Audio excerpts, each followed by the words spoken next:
ਕਿ SGPC PTC channel ਨੂੰ ਗੁਰਬਾਣੀ ਪ੍ਰਸਾਰਣ ਦੇ ਸੰਬੰਧ ਦੇ ਵਿੱਚ ਹੋਰ ਸਮਾਂ ਦੇਣ ਜਾ ਰਹੀ ਹੈ। ਆਖਰ ਇਹ ਚਰਚਾਵਾਂ ਨੇ ਜਨਮ ਕਿਵੇਂ ਲਿਆ ਹੈ? ਕਿ ਸੱਚਮੁੱਚ ਇਸ ਤਰ੍ਹਾਂ ਹੋਣ ਜਾ ਰਿਹਾ ਹੈ ਕਿ ਐਸਜੀਪੀਸੀ ਹੁਣ ਹੋਰ ਪੀਟੀਸੀ ਟਾਈਮ ਨੂੰ ਸਮਾਂ ਦੇਣ ਜਾ ਰਹੀ ਹੈ, ਜਦੋਂ ਕਿ ਉਹਨਾਂ ਦਾ 23 ਤਰੀਕ ਨੂੰ ਕਰਾਰ ਖਤਮ ਹੋ ਰਿਹਾ। ਆਖਰ ਚਰਚਾਵਾਂ ਉੱਠੀਆਂ ਕਿਵੇਂ ਨੇ? ਗੱਲਬਾਤ ਇਹਨਾਂ ਚਰਚਾਵਾਂ ਦੇ ਉੱਪਰ ਕਰਾਂਗੇ। ਨਾਲ ਹੀ ਨਾਲ ਗੱਲਬਾਤ ਕਰਾਂਗੇ ਚੀਫ ਸੈਕਟਰੀ ਵੀਕੇ ਜੰਜੂਆ, ਜਿਨ੍ਹਾਂ ਦੀ ਰਿਟਾਇਰਮੈਂਟ ਸੀ, ਲੇਕਿਨ ਰਿਟਾਇਰਮੈਂਟ ਵਾਲੇ ਦਿਨ ਉਹਨਾਂ ਦੇ ਵੱਲੋਂ ਆਮ ਆਦਮੀ ਪਾਰਟੀ ਦੀ ਸਰਕਾਰ ਜਾਂ ਫਿਰ ਕਹੀਏ ਭਗਵੰਤ ਮਾਨ ਦੀ ਸਰਕਾਰ ਦੇ ਸੰਬੰਧ ਦੇ ਵਿੱਚ ਇੱਕ ਅਹਿਮ ਬਿਆਨ ਦਿੱਤਾ ਹੈ। ਆਖਰ ਇਸ ਬਿਆਨ ਦੇ ਮਾਇਨੇ ਕੀ ਨੇ? ਆਖਰ ਵੀਕੇ ਜੰਜੂਆ ਕਹਿਣਾ ਕੀ ਚਾਹੁੰਦੇ ਸੀ? ਸੋ ਗੱਲਬਾਤ ਇਸ ਦੇ ਉੱਪਰ ਵੀ ਕਰਾਂਗੇ। ਨਾਲ ਹੀ ਨਾਲ ਗੱਲਬਾਤ ਕਰਾਂਗੇ ਅਰਵਿੰਦ ਕੇਜਰੀਵਾਲ ਦੀ। ਕਾਂਗਰਸ ਦੇ ਰਵੱਈਏ ਤੋਂ ਪਰੇਸ਼ਾਨ ਅਰਵਿੰਦ ਕੇਜਰੀਵਾਲ ਹੁਣ ਸੁਪਰੀਮ ਕੋਰਟ ਦੇ ਵਿੱਚ ਪੁੱਜ ਗਏ ਨੇ। ਕੀ ਸੁਪਰੀਮ ਕੋਰਟ ਉਹਨਾਂ ਨੂੰ ਰਾਹਤ ਦੇਵੇਗੀ? ਆਖਰ ਕਿਹੜੇ ਰਵੱਈਏ ਤੋਂ ਪਰੇਸ਼ਾਨ ਨੇ ਕਾਂਗਰਸ ਦੇ ਅਰਵਿੰਦ ਕੇਜਰੀਵਾਲ? ਗੱਲਬਾਤ ਇਸ 'ਤੇ ਵੀ ਕਰਾਂਗੇ। ਅਤੇ ਨਾਲ ਹੀ ਨਾਲ ਗੱਲਬਾਤ ਕਰਾਂਗੇ ਗੁਆਂਢੀ ਸੂਬੇ ਹਿਮਾਚਲ ਪ੍ਰਦੇਸ਼ ਦੀ, ਕਿਉਂਕਿ ਸੁੱਖੂ ਸਰਕਾਰ ਦੇ ਵੱਲੋਂ ਵੀ ਮਾਨ ਸਰਕਾਰ ਨੂੰ ਝਟਕਾ ਦਿੰਦੇ ਹੋਏ, ਮੁਸ਼ਕਿਲਾਂ ਵਿੱਚ ਇਹਨਾਂ ਦੇ ਵਾਧਾ ਕਰਦੇ ਹੋਏ ਇੱਕ ਅਹਿਮ ਬਿਆਨ ਦਿੱਤਾ ਹੈ, ਇੱਕ ਅਹਿਮ ਦਾਅਵਾ ਠੋਕ ਦਿੱਤਾ ਹੈ। ਕਿਸ ਚੀਜ਼ ਦੇ ਉੱਪਰ ਦਾਅਵਾ ਠੋਕਿਆ ਅਤੇ ਕਿਸ ਤਰ੍ਹਾਂ ਦੇ ਬਿਆਨ ਗੁਆਂਢੀ ਸੂਬੇ ਦੇ ਵੱਲੋਂ ਆਏ ਨੇ, ਜਿਸ ਤੋਂ ਬਾਅਦ ਹੁਣ ਮਾਨ ਸਰਕਾਰ ਦੀਆਂ ਮੁਸ਼ਕਿਲਾਂ 'ਚ ਵਾਧਾ ਹੋਏਗਾ? ਗੱਲਬਾਤ ਇਹਨਾਂ 'ਤੇ ਵੀ ਕਰਾਂਗੇ।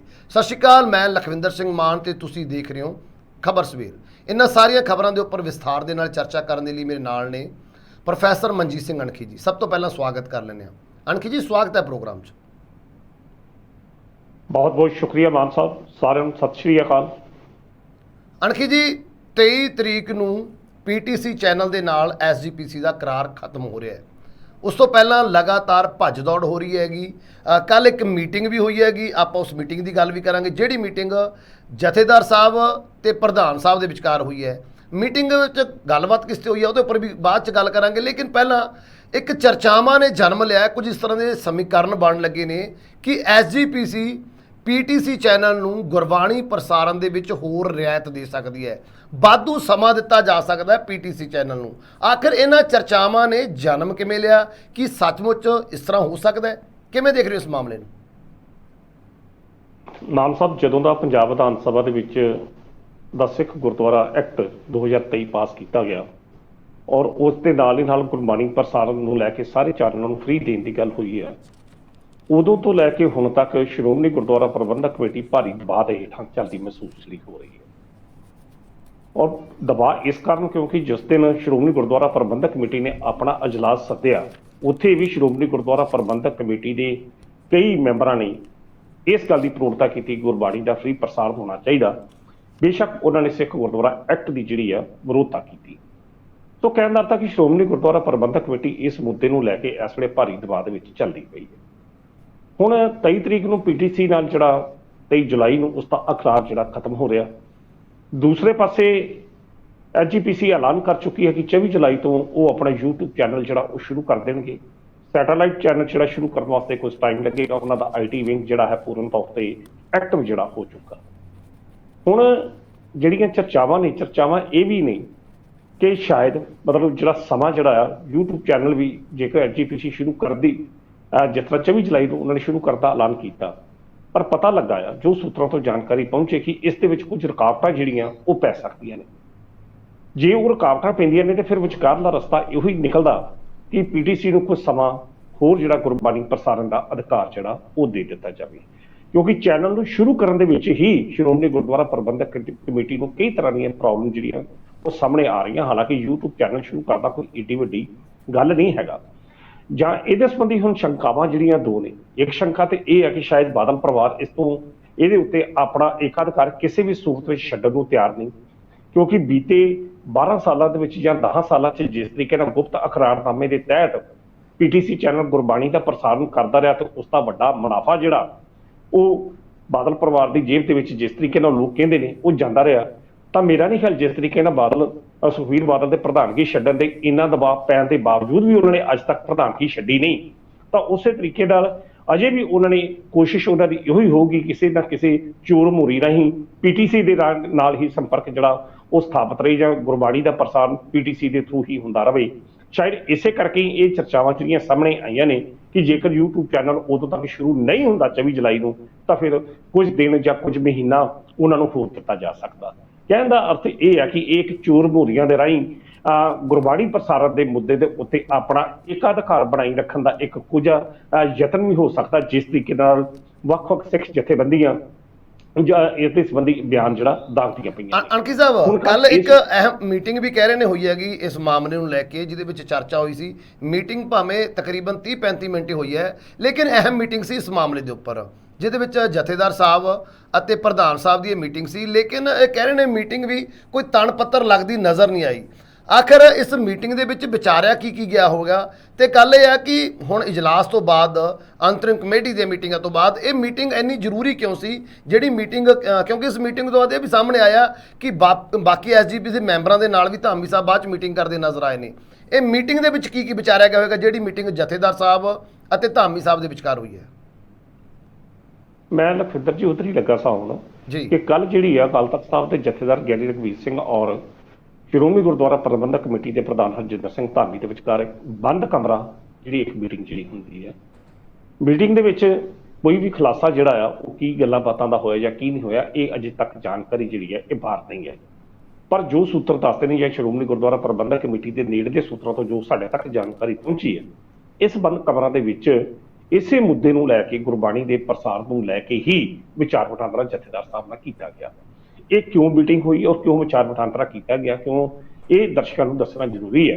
ਕਿਉਂਕਿ ਅੱਜ ਤੋਂ ਸਾਲ ਜਾਂ 1.5 ਸਾਲ ਪਹਿਲਾਂ ਉਸ ਸਮੇਂ ਦੇ ਕਾਰਜਕਾਰੀ ਜਥੇਦਾਰ ਸ਼੍ਰੀ ਅਕਾਲ ਤਖਤ ਸਾਹਿਬ ਦੇ ਜਥੇਦਾਰ ਗਿਆਨੀ ਹਰਪ੍ਰੀਤ ਸਿੰਘ ਹੋਣਾ ਨੇ ਵੀ ਸ਼੍ਰੋਮਣੀ ਗੁਰਦੁਆਰਾ ਪ੍ਰਬੰਧਕ ਕਮੇਟੀ ਨੂੰ ਇਹ ਨਿਰਦੇਸ਼ ਦਿੱਤੇ ਸੀ ਕਿ ਸ਼੍ਰੋਮਣੀ ਗੁਰਦੁਆਰਾ ਪ੍ਰਬੰਧਕ ਕਮੇਟੀ ਆਪਣਾ YouTube ਚੈਨਲ ਸ਼ੁਰੂ ਕਰੇ।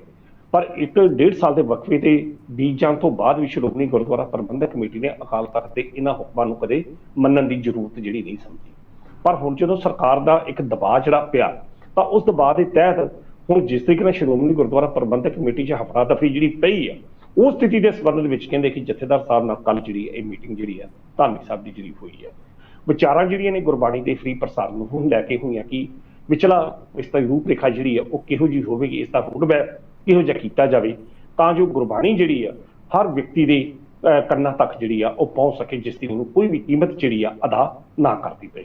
ਪਰ ਅਸਲ ਦੇ ਵਿੱਚ ਜੋ ਫੈਸਲਾ ਹੈ ਇਹ ਤਾਂ ਦਰਸ਼ਕ ਵੀ ਜਾਣਦੇ, ਤੁਸੀਂ ਵੀ ਮਾਨ ਸਾਹਿਬ ਜਾਣਦੇ ਜੇ ਕਿ ਜੇਕਰ ਅਸਲੀਅਤ ਬੜਾ ਡੂੰਘਾਈ ਨਾਲ ਵੇਖੀਏ ਤਾਂ ਇਹ ਫੈਸਲਾ ਨਾ ਤਾਂ ਹਰਜਿੰਦਰ ਸਿੰਘ ਧਾਮੀ ਦੇ ਹੱਥ ਨੇ ਜੋ ਸ਼੍ਰੋਮਣੀ ਗੁਰਦੁਆਰਾ ਪ੍ਰਬੰਧਕ ਕਮੇਟੀ ਦੇ ਪ੍ਰਧਾਨ ਹੈ, ਤਾਂ ਨਾ ਹੀ ਅਕਾਲ ਤਖਤ ਸਾਹਿਬ ਦੇ ਜਥੇਦਾਰ ਤੇ ਕੋਈ ਹੱਥ ਹੈਗਾ। ਕਿਉਂਕਿ ਅਸਲ ਤਾਰਾਂ ਜਿਹੜੀਆਂ ਨੇ ਜਾਂ ਅਸਲ ਤੰਦਾਂ ਤਾਂ ਬੜੀਆਂ ਦੂਰ ਜੁੜਦੀਆਂ ਨੇ ਤੇ ਹੋਣਾ ਉਹ ਕੁਝ ਹੀ ਆ ਜੋ ਉਸ ਪਰਿਵਾਰ ਨੂੰ ਮਨਜ਼ੂਰ ਹੋਵੇਗਾ।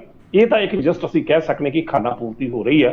ਪਰ ਇਸ ਮੁੱਦੇ ਦੇ ਉੱਤੇ ਹੁਣ ਜਿਸ ਤਰੀਕੇ ਨਾਲ ਸ਼੍ਰੋਮਣੀ ਗੁਰਦੁਆਰਾ ਪ੍ਰਬੰਧਕ ਕਮੇਟੀ ਬੈਕਫੁੱਟ ਤੇ ਜਾ ਰਹੀ ਹੈ, ਦੂਜਾ ਇੱਕ ਭਾਰੀ ਦਬਾਅ ਦੇ ਵਿੱਚ ਆ, ਤਾਂ ਉਸੇ ਤਹਿਤ ਹੀ ਇਹ ਜਿਹੜੀ ਹੈ ਮੀਟਿੰਗ ਜਿਹੜੀ ਆ ਬੰਦ ਕਮਰਾ ਮੀਟਿੰਗ ਅਕਾਲ ਤਖਤ ਸਾਹਿਬ ਦੇ ਜਥੇਦਾਰ ਨਾਲ ਹੋਈ ਆ ਕਿ ਜਿੱਥੇ ਕੋਈ ਵਿਚਕਾਰਲਾ ਰਸਤਾ ਕੱਢਣ ਦੀ ਜਿਹੜੀ ਕੋਸ਼ਿਸ਼ ਉਹ ਕੱਢੀ ਜਾ ਰਹੀ ਹੈ।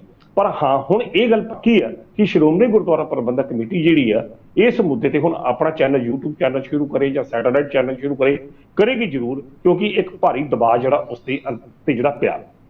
ਔਰ ਦੂਸਰੇ ਪਾਸੇ ਜਿਹੜੀ ਗੱਲ ਜਿੱਥੋਂ ਅਸੀਂ ਗੱਲ ਸ਼ੁਰੂ ਕੀਤੀ ਸੀ ਕਿ ਜੇਕਰ 23 ਜੁਲਾਈ ਨੂੰ ਸ਼ੁਰੂ ਨਹੀਂ ਹੁੰਦਾ ਤਾਂ ਕੁਝ ਹੋਰ ਦਿਨ ਜਿਹੜੇ ਨੇ ਉਹ PTC ਚੈਨਲ ਨੂੰ ਦਿੱਤੇ ਜਾ ਸਕਦੇ ਆ। ਇਹ ਵੀ ਇੱਕ ਅਸੀਂ ਕਹਿ ਸਕਦੇ ਹਾਂ ਕਿ ਇਹ ਵੀ ਇੱਕ ਚਾਲ ਵੀ ਹੋ ਸਕਦੀ ਹੈ ਕਿ ਬਾਦਲ ਪਰਿਵਾਰ ਜਿਸ ਤਰੀਕੇ ਨਾਲ ਬੀਤੇ ਦਿਨਾਂ ਦੇ ਵਿੱਚ ਆਪਣਾ ਏਕਾਧਿਕਾਰ ਕਾਇਮ ਰੱਖਣ ਵਾਸਤੇ, ਚਾਹੇ ਉਹ ਸ਼੍ਰੋਮਣੀ ਅਕਾਲੀ ਦਲ ਦੇ ਪ੍ਰਧਾਨ ਦੀ ਕੁਰਸੀ ਹੋਵੇ ਤੇ ਚਾਹੇ PTC ਦਾ ਉੱਭਰਦਾ ਹੋਇਆ ਮੁੱਦਾ ਹੋਵੇ, ਇਹਨਾਂ ਮੁੱਦਿਆਂ ਤੋਂ ਕਦੇ ਵੀ ਆਪਣਾ ਏਕਾਧਿਕਾਰ ਏਡੀ ਛੇਤੀ ਕਦੇ ਛੱਡਣਗੇ ਨਹੀਂ ਜਿਸ ਤਰੀਕੇ ਦੀਆਂ ਚਰਚਾਵਾਂ ਨੇ। ਤਾਂ ਹੋ ਸਕਦਾ ਕਿ ਇਹ ਜਿਹੜਾ ਹੁਣ ਅਫਵਾਹ ਜਾਂ ਜੋ ਸੂਤਰਾਂ ਤੋਂ ਜਾਣਕਾਰੀ ਸਾਡੇ ਤੱਕ ਸਾਹਮਣੇ ਆਈ ਹੈ ਜਾਂ ਜੋ ਕਨਸੂਆਂ ਨੇ ਕਿ PTC ਨੂੰ ਅਜੇ ਕੰਮ ਜਿਹੜਾ ਹੋਰ ਦਿੱਤਾ ਜਾ ਸਕਦਾ, ਸ਼ਾਇਦ ਉਸੇ ਹੀ ਪਾਰਟ 2 ਸਾਜ਼ਿਸ਼ ਦਾ ਹੀ ਹਿੱਸਾ ਕਹਿ ਸਕਦੇ ਹਾਂ ਕਿ ਜਿਸ ਤਰੀਕੇ ਨਾਲ ਸ਼੍ਰੋਮਣੀ ਗੁਰਦੁਆਰਾ, ਜਿਸ ਤਰੀਕੇ ਨਾਲ ਸ਼੍ਰੋਮਣੀ ਅਕਾਲੀ ਦਲ ਦੇ ਪ੍ਰਧਾਨ ਦੀ ਕੁਰਸੀ ਨੂੰ ਅਜੇ ਤੱਕ ਜੱਫਾ ਮਾਰ ਕੇ ਰੱਖਿਆ ਗਿਆ ਇੰਨੇ ਵਿਰੋਧਾਂ ਦੇ ਬਾਵਜੂਦ ਵੀ, ਉਸੇ ਤਰੀਕੇ ਨਾਲ ਹੋ ਸਕਦਾ ਕਿ ਸ਼੍ਰੋਮਣੀ ਗੁਰਦੁਆਰਾ ਪ੍ਰਬੰਧਕ ਕਮੇਟੀ ਆ ਜੋ PTC ਚੈਨਲ ਨੂੰ ਦੁਬਾਰਾ ਦੇ ਰਹੀ ਹੈ ਮੌਕਾ ਕਿ ਹਾਂ ਵੀ ਇਸ ਦੀਆਂ ਸੇਵਾਵਾਂ ਹੋਰ ਲਈਆਂ ਜਾਣ, ਸ਼ਾਇਦ ਇਹ ਵੀ ਕਿਸੇ ਉਸੇ ਹੀ ਚੀਜ਼ ਦਾ ਕੋਈ ਦੂਜਾ ਹਿੱਸਾ ਲੱਗਦਾ ਹੈਗਾ ਜੀ। ਸੋ ਦੂਸਰੇ ਪਾਸੇ ਗੱਲ ਕਰੀਏ ਚੀਫ ਸੈਕਟਰੀ ਸਾਹਿਬ VK ਜੰਜੂਆ, ਕਿਉਂਕਿ ਤਕਰੀਬਨ 10 ਸਾਲ ਤੋਂ ਬਾਅਦ, ਅਰਸੇ ਤੋਂ ਬਾਅਦ ਕੋਈ ਚੀਫ ਸੈਕਟਰੀ ਹੈਗਾ ਜਿਹੜਾ ਆਪਣੀ ਸੇਵਾ ਮੁਕਤੀ ਤੋਂ ਲੈ ਕੇ ਗਿਆ, ਨਹੀਂ ਤਾਂ ਖੁੱਡੇ ਲਾਈਨ ਲਗਾ ਕੇ ਹੀ ਚੀਫ ਸੈਕਟਰੀ ਅਕਸਰ ਰਿਟਾਇਰ ਕੀਤੇ ਜਾਂਦੇ ਨੇ। ਸੋ 10 ਸਾਲ ਬਾਅਦ ਹੋਇਆ ਰਿਟਾਇਰਮੈਂਟ, ਪਾਰਟੀ ਮਾਨ ਸਰਕਾਰ ਵੱਲੋਂ ਵੀ ਦਿੱਤੀ ਗਈ ਸੀ, ਲੇਕਿਨ ਇਸ ਤੋਂ ਪਹਿਲਾਂ ਮਾਨ ਸਰਕਾਰ ਪਾਰਟੀ ਕਰਦੇ, ਰਿਟਾਇਰਮੈਂਟ ਪਾਰਟੀ 'ਚ ਭਗਵੰਤ ਮਾਨ ਜੀ ਪਹੁੰਚਦੇ, ਇੱਕ ਅਹਿਮ ਬਿਆਨ ਚੀਫ ਸੈਕਟਰੀ ਵੱਲੋਂ ਮਾਨ ਸਰਕਾਰ ਦੇ ਬਾਰੇ ਆਇਆ ਸੀ, ਜਿਸ ਦੇ ਵਿੱਚ ਉਹਨਾਂ ਦੇ ਵੱਲੋਂ ਮਾਨ ਸਰਕਾਰ ਦੇ ਸੰਬੰਧ ਦੇ ਵਿੱਚ ਕੁਝ ਅਹਿਮ ਤੱਥਾਂ ਨੂੰ ਉਜਾਗਰ ਕੀਤਾ ਗਿਆ ਸੀ। ਆਖਰ ਜੋ ਇਹ ਤੱਥ ਉਜਾਗਰ ਕੀਤੇ ਗਏ ਨੇ ਚੀਫ ਸੈਕਟਰੀ ਸਾਹਿਬ ਵੱਲੋਂ, ਇਹ ਕਿਸ ਗੱਲ ਦਾ ਇਸ਼ਾਰਾ ਕਰਦੇ ਨੇ? ਕਿਵੇਂ ਦੇਖ ਰਹੇ ਹੋ ਉਹਨਾਂ ਦੇ ਬਿਆਨਾਂ ਨੂੰ, ਜਿਹਦੇ ਵਿੱਚ ਮਾਨ ਸਰਕਾਰ ਦੇ ਸੰਬੰਧ ਦੇ ਵਿੱਚ ਅਹਿਮ ਖੁਲਾਸੇ ਕਰਦੇ ਨਜ਼ਰ ਆਏ ਨੇ? ਕੱਲ ਵੀਕੇ ਜੱਜੂਆ ਜੀ ਕੱਲ ਰਿਟਾਇਰ ਹੋਏ ਨੇ। 1989 ਦੇ ਉਹ IAS ਅਧਿਕਾਰੀ ਨੇ ਜਿਨ੍ਹਾਂ ਨੇ ਬਤੌਰ STM ਲੁਧਿਆਣਾ ਦੇ ਵਿੱਚ ਆਪਣਾ ਕਾਰਜਕਾਲ ਸ਼ੁਰੂ ਕੀਤਾ ਸੀ।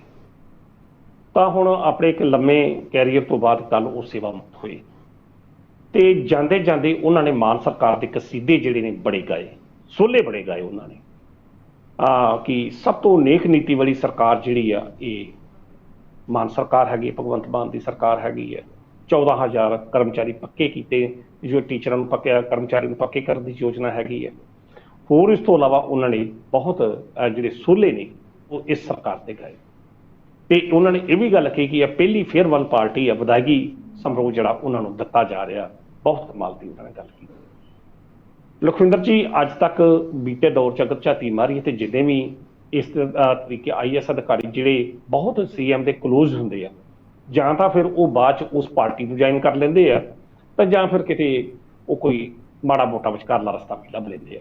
ਚਾਹੇ ਪ੍ਰਕਾਸ਼ ਸਿੰਘ ਬਾਦਲ ਦੇ ਰਾਜਕਾਲ ਦੇ ਵਿੱਚ ਤੁਸੀਂ ਦੇਖ ਲਓ ਕਿ ਦਰਬਾਰਾ ਸਿੰਘ ਗੁਰੂ ਦਾ ਨਾਮ ਜਿਹੜਾ ਬੜਾ ਚਰਚਾ ਦਾ ਨਾਮ ਹੁੰਦਾ ਸੀ, ਅਖੀਰ ਉਹ ਸ਼੍ਰੋਮਣੀ ਅਕਾਲੀ ਦਲ 'ਚ ਰਹਿ ਗਏ। ਉਹਨਾਂ ਨੇ ਟਿਕਟ ਵੀ ਲੜੀ, ਵੱਖਰੀ ਗੱਲ ਕਿ ਉਹ ਜਿੱਤ ਨਹੀਂ ਸੀ ਸਕੇ ਮੁਹੰਮਦ ਸਦੀਕ ਤੋਂ। ਹੁਣ ਕੱਲ ਜਾਣ ਲੱਗਿਆ ਜਿਸ ਤਰੀਕੇ ਦਾ ਉਹਨਾਂ ਨੇ ਕੀਤੀ ਸਟੇਟਮੈਂਟ ਦਿੱਤੀ ਕਿ ਮਾਨ ਸਰਕਾਰ ਇੱਕ ਪਹਿਲੀ ਨੇਕ ਨੀਤੀ ਵਾਲੀ ਸਰਕਾਰ। ਹਾਂ, ਉਹਨਾਂ ਦੇ ਬਿਆਨ ਇਹ ਚੰਗੇ ਲੱਗਦੇ, ਉਹਨਾਂ ਦੇ ਬਿਆਨਾਂ ਤੇ ਉੱਤੇ ਯਕੀਨ ਕੀਤਾ ਜਾ ਸਕਦਾ ਸੀ ਕਿਉਂਕਿ ਉਹ ਸਰਕਾਰ ਦਾ ਹਿੱਸਾ ਰਹੀ ਨਹੀਂ। ਪਰ ਜਾਂਦਿਆਂ ਜਾਂਦਿਆਂ ਜਿਹੜਾ ਉਹਨਾਂ ਨੇ ਇਹ ਗੱਲ ਕਹੀ ਕਿ ਉਹਨਾਂ ਨੇ PPSC ਕਮਿਸ਼ਨ ਦੇ ਚੇਅਰਮੈਨ ਵਾਸਤੇ ਅਰਜੀ ਜਿਹੜੀ ਅਪਲਾਈ ਕੀਤੀ ਆ, ਉੱਥੋਂ ਸਾਫ਼ ਸੰਕੇਤ ਮਿਲਦਾ ਕਿ ਇਹ ਜਿਹੜੇ ਸੋਲੇ, ਇਹ ਜਿਹੜੇ ਕਸੀਦੇ ਮਾਨ ਸਰਕਾਰ ਦੇ ਪੜ੍ਹੇ ਗਏ। ਇਸ ਦਾ ਮੇਨ ਮੁੱਦਾ ਹੈ ਸ਼ਾਇਦ ਨਹੀਂ, ਇਸ ਦਾ ਮੇਨ ਮੁੱਦਾ ਲੱਗਦਾ ਇਹੋ ਹੀ ਆ ਕਿ ਉਹਨਾਂ ਦੀ ਅੱਖ ਜਿਹੜੀ ਆ PPSC ਦੇ ਚੇਅਰਮੈਨ ਦੇ ਉੱਤੇ ਆ ਕਿ ਨਜ਼ਰੇ ਅਨਾਇਤ ਜਿਹੜੀ ਆ ਜੇਕਰ CM ਸਾਹਿਬ ਦੀ ਹੋ ਜਾਂਦੀ ਹੈ ਤੇ ਜਿਸ ਤਰੀਕੇ ਨਾਲ ਉਹਨਾਂ ਨੇ ਹੁਣ ਸੋਲੇ ਜਾਂਦੇ ਜਾਂਦੇ ਪੜ੍ਹੇ ਨੇ, ਤਾਂ ਕੁਦਰਤੀ ਤੌਰ ਤੇ CM ਸਾਹਿਬ ਤਾਂ ਫਿਰ ਆਪਣੀ ਨਜ਼ਰੇ ਅਨਾਇਤ ਜਿਹੜੀ ਹੈ ਵੀਕੇ ਜੰਜੂਆ ਦੇ ਉੱਤੇ ਜ਼ਰੂਰ ਰੱਖਣਗੇ। ਇਹ ਪੰਜਾਬ ਦੇ ਸੰਦਰਭ ਦੇ ਵਿੱਚ ਹੀ ਅਗਰ ਤੁਸੀਂ ਨਾ ਵੇਖੋ, ਜੇ ਤੁਸੀਂ ਬੀਤੇ ਦੌਰ 'ਚ ਮਾਨ ਸਾਹਿਬ ਵੇਖੋ ਕਿ ਇਹ ਤਾਂ ਤਾਂਦਰੀ ਤਾਣਾ ਹੀ ਵਿਗੜ ਗਿਆ ਕਿਉਂਕਿ ਬੀਤੇ ਦੌਰ ਦੇ ਵਿੱਚ ਜੇਕਰ ਜਿਹੜੇ ਸੁਪਰੀਮ ਕੋਰਟ ਦੇ ਜੱਜ ਨੇ ਜਦੋਂ ਰਿਟਾਇਰ ਹੋਣ ਲੱਗਦੇ ਆ, ਪਹਿਲਾਂ ਉਹ ਫੈਸਲੇ ਜਿਹੜੇ ਨੇ ਕੇਂਦਰ ਸਰਕਾਰ ਦੇ ਹੱਕ ਵਿੱਚ ਦਿੱਤੇ, ਉਦੋਂ ਵੀ ਪਤਾ ਲੱਗ ਜਾਂਦਾ ਕਿ ਇਹ ਵਿਅਕਤੀ ਤੇ ਹੁਣ BJP ਦੇ ਵਿੱਚ ਰਾਜ ਸਭਾ ਮੈਂਬਰ ਬਣ ਜਾਊਗਾ ਜਾਂ ਕਿਸੇ ਪਾਸੇ ਦਾ ਗਵਰਨਰ ਬਣ ਜਾਊਗਾ। ਸੋ ਇਹ ਸਭ ਕੁਝ ਇਹ ਹੁਣ ਇੱਕ ਨਵੀਂ ਪਿਰਤ ਜਿਹੜੀ ਉਹ ਪੈ ਚੁੱਕੀ ਆ ਤੇ ਉਸੇ ਪਿਰਤ ਦਾ ਇਹ ਸਿੱਟਾ ਕਿ ਕੱਲ ਵੀਕੇ ਜੰਜੂਆ ਦਾ ਇਹ ਜਿਹੜਾ ਬਿਆਨ ਆ ਗਿਆ। ਇਹ ਵੀ ਹੋ ਸਕਦਾ ਕਿ ਜਿਸ ਤਰੀਕੇ ਨਾਲ ਉਹਨਾਂ ਨੇ PPSC ਚੇਅਰਮੈਨ ਵਾਸਤੇ ਐਪਲੀਕੇਸ਼ਨ ਦਿੱਤੀ ਆ ਤੇ ਮੰਨ ਲਓ ਕਿ ਜੇ ਉਹ ਰਿਜੈਕਟ ਵੀ ਹੋ ਜਾਂਦੀ ਹੈ ਤਾਂ ਹੋ ਸਕਦਾ ਕਿ ਮਾਨ ਸਰਕਾਰ ਉਹਨਾਂ ਨੂੰ ਕੋਈ ਹੋਰ ਅਹੁਦਾ ਦੇ ਦਿੱਤਾ ਜਾਵੇ ਜਾਂ ਪਾਰਟੀ ਦੇ ਵਿੱਚ ਉਹਨਾਂ ਨੂੰ ਸ਼ਾਮਲ ਕੀਤਾ ਜਾ ਸਕਦਾ ਜਾਂ ਰਾਜ ਸਭਾ ਮੈਂਬਰ ਵੀ ਬਣਾਏ ਜਾ ਸਕਦੇ ਨੇ। ਬੜਾ ਕੁਝ ਪਾਰਟੀਆਂ ਕੋਲ ਹੁੰਦਾ। ਸੋ ਵੀਕੇ ਜੰਜੂਆ ਹੋਣਾ ਦੀ ਇਮਾਨਦਾਰੀ ਤੇ ਸ਼ੱਕ ਉਦੋਂ ਤੱਕ ਤਾਂ ਨਹੀਂ ਕੀਤਾ ਜਾ ਸਕਦਾ ਜੇਕਰ ਉਹਨਾਂ ਨੇ PPSC ਦੇ ਚੇਅਰਮੈਨ ਵਾਸਤੇ ਐਪਲੀਕੇਸ਼ਨ ਨਾ ਦਿੱਤੀ ਹੁੰਦੀ। ਬਾਕੀ ਜੇ ਹਾਂ ਤੇ ਹੁਣ ਉਹਨਾਂ ਨੇ ਖੁਦ ਹੀ ਨਾ ਕਬੂਲ ਕੀਤੀ ਤਾਂ ਫਿਰ ਉਹਨਾਂ ਦੇ ਜਿਹੜੇ ਇਹ ਬਿਆਨ ਨੇ ਸਰਕਾਰ ਪੱਖੀ, ਇਹ ਉਹਨਾਂ ਦੀ ਉਸ ਇਮਾਨਦਾਰੀ ਦੇ ਉੱਤੇ ਪ੍ਰਸ਼ਨ ਚਿੰਨ੍ਹ ਜ਼ਰੂਰ ਲਾਉਂਦੇ ਨੇ ਕਿ ਜਿਨ੍ਹਾਂ ਦੇ ਸਬੰਧ ਵਿੱਚ ਉਹਨਾਂ ਨੇ ਕਿਹਾ ਕਿ ਉਹਨਾਂ ਨੇ PPSC ਦੀ ਚੇਅਰਮੈਨ ਵਾਸਤੇ ਅਪਲਾਈ ਕੀਤਾ ਹੈਗਾ। ਇਹ ਕਹਿਣ ਦਾ ਅਰਥ ਇਹ ਆ ਕਿਉਂਕਿ ਜੇਕਰ ਅਸਲੀ ਫਰੰਟ ਤੇ ਤੁਸੀਂ ਪੰਜਾਬ ਸਰਕਾਰ ਦੀਆਂ ਗੱਲ ਕਰੀਏ ਤਾਂ ਬੜਿਆ ਮੁੱਦੇ ਤੇ ਪੰਜਾਬ ਸਰਕਾਰ ਜਿਹੜੀ ਆ ਉਹ ਘਿਰਦੀ ਆ। ਲੋਕ ਵੀ ਸਰਕਾਰ ਨੂੰ ਹੁਣ ਜਿਸ ਤਰੀਕੇ ਨਾਲ ਆਏ ਦਿਨ ਮੁਜ਼ਾਹਰੇ ਜਾਂ ਜਿਸ ਤਰੀਕੇ ਨਾਲ ਰੋਡਵੇ ਦੇ ਕਰਮਚਾਰੀਆਂ ਦੀ ਹੜਤਾਲਾਂ ਜਾਂ ਬਹੁਤ ਕੁਝ ਹੋ ਰਿਹਾ ਜਾਂ ਵਿਰੋਧੀ ਇਲਜ਼ਾਮ ਲਾ ਰਹੇ ਨੇ, ਤਾਂ ਉੱਥੇ ਦੂਜੇ ਪਾਸੇ ਮੁੱਖ ਸਕੱਤਰ ਦਾ ਜਾਂਦੇ ਸਮੇਂ ਇਹ ਸਟੇਟਮੈਂਟਾਂ ਦੇਣਾ ਫਿਰ ਤਾਂ ਠੀਕ ਸੀ ਕਿ ਹਾਂ ਭਾਈ ਫਿਰ ਸੱਚਾਈ ਉੱਤੇ ਯਕੀਨ ਕੀਤਾ ਜਾ ਸਕਦਾ ਸੀ। ਪਰ ਜੇਕਰ ਉਹਨਾਂ ਨੇ ਇਹ ਦਾਅਵਾ ਨਾਲ ਹੀ ਠੋਕਤਾ ਕਿ ਉਹਨਾਂ ਨੇ ਅਪਲਾਈ ਕੀਤਾ ਤਾਂ ਫਿਰ ਦਾਲ ਵਿੱਚ ਕਾਲਾ ਜਿਹੜਾ ਨਾ ਜ਼ਰੂਰ ਮਾਨ ਸਾਹਿਬ ਦਿਖਾਈ ਦਿੰਦਾ। ਉਹਨਾਂ ਦੇ ਬਿਆਨ ਜਿਹੜੇ ਨੇ ਉਹ ਹੁਣ ਇੱਕ ਪੱਖੀ ਨੇ, ਨਿਰਪੱਖ ਬਿਆਨ ਇਹ ਨਹੀਂ ਆਖੇ ਜਾ ਸਕਦੇ ਜੋ ਉਹਨਾਂ ਨੇ ਜਾਣ ਲੱਗਿਆ ਕੱਲ ਮਾਨ ਸਰਕਾਰ ਦੇ ਜਿਹੜੇ ਕਸੀਦੇ ਪੜ੍ਹੇ ਨੇ ਜਾਂ ਸੋਲੇ ਗਏ ਨੇ। ਇਹ ਨਿਰਪੱਖਤਾ ਵਾਲੇ ਬਿਆਨ ਨਹੀਂ ਆ, ਇਹ ਕਿਤੇ ਨਾ ਕਿਤੇ ਕੁਝ ਲੈਣ ਦੇ ਮਸਲੇ ਦੇ ਸੰਬੰਧ ਦੇ ਵਿੱਚ ਹੀ ਜਿਹੇ ਬਿਆਨ ਜਿਹੜੇ ਉਹਨਾਂ ਵੱਲੋਂ ਦਿੱਤੇ ਗਏ ਜੀ। ਦੂਸਰੇ ਪਾਸੇ ਸਰ ਗੱਲ ਕਰੀਏ ਆਮ ਆਦਮੀ ਪਾਰਟੀ ਦੀ, ਕਿਉਂਕਿ ਦਿੱਲੀ ਸਰਕਾਰ ਦੀ ਗੱਲ ਕਰੀਏ, ਅਰਵਿੰਦ ਕੇਜਰੀਵਾਲ ਦੀ ਗੱਲ ਕਰੀਏ, ਲਗਾਤਾਰ ਆਰਡੀਨੈਂਸ ਜੋ ਕੇਂਦਰ ਵੱਲੋਂ ਲਿਆਂਦਾ ਗਿਆ ਸੀ, ਆਰਡੀਨੈਂਸ ਐਲਜੀ ਦੀਆਂ ਪਾਵਰਸ ਨੂੰ ਲੈ ਕੇ ਜਾਂ ਫਿਰ ਕਹੀਏ ਦਿੱਲੀ ਸਰਕਾਰ ਨੂੰ ਕੰਟਰੋਲ ਕਰਨ ਦੇ ਲਈ ਜੋ ਆਰਡੀਨੈਂਸ ਲਿਆਂਦਾ ਉਸ ਦੇ ਸੰਬੰਧ ਵਿੱਚ ਪੂਰੇ ਦੇਸ਼ ਦੇ ਵਿੱਚ ਘੁੰਮੇ ਨੇ। ਹਰ ਇੱਕ ਪਾਰਟੀ ਨੂੰ ਆਪਣੇ ਨਾਲ ਲਿਆਉਣ ਦੀ ਕੋਸ਼ਿਸ਼ ਕੀਤੀ ਹੈ, ਲੇਕਿਨ ਰਵੱਈਆ ਕਾਂਗਰਸ ਦਾ ਉਹਨਾਂ ਦੀ ਗਲੇ ਦੀ ਹੱਡੀ ਬਣਿਆ ਹੋਇਆ। ਕਾਂਗਰਸ ਦੇ ਇਸ ਰਵੱਈਏ ਤੋਂ ਪਰੇਸ਼ਾਨ ਹੋ ਕੇ ਹੁਣ ਅਰਵਿੰਦ ਕੇਜਰੀਵਾਲ ਜਾਂ ਕਹੀਏ Aam Aadmi party supreme court ਵਿੱਚ ਪਹੁੰਚੀ ਹੈ ਕਿ ਲੱਗ ਰਿਹਾ ਇਸ ਮਾਮਲੇ ਵਿੱਚ ਸੁਪਰੀਮ ਕੋਰਟ ਉਹਨਾਂ ਦੀ ਕੋਈ ਮਦਦ ਕਰੇਗੀ। ਸੁਪਰੀਮ ਕੋਰਟ ਤੋਂ ਕੋਈ ਰਾਹਤ ਮਿਲਦੀ ਨਜ਼ਰ ਆ ਰਹੀ ਹੈ ਅਰਵਿੰਦ ਕੇਜਰੀਵਾਲ ਜਾਂ ਫਿਰ ਆਮ ਆਦਮੀ ਪਾਰਟੀ ਨੂੰ? ਕਿਵੇਂ ਦੇਖ ਰਹੇ ਹੋ ਉਸ ਪੂਰੇ ਮਾਮਲੇ ਨੂੰ?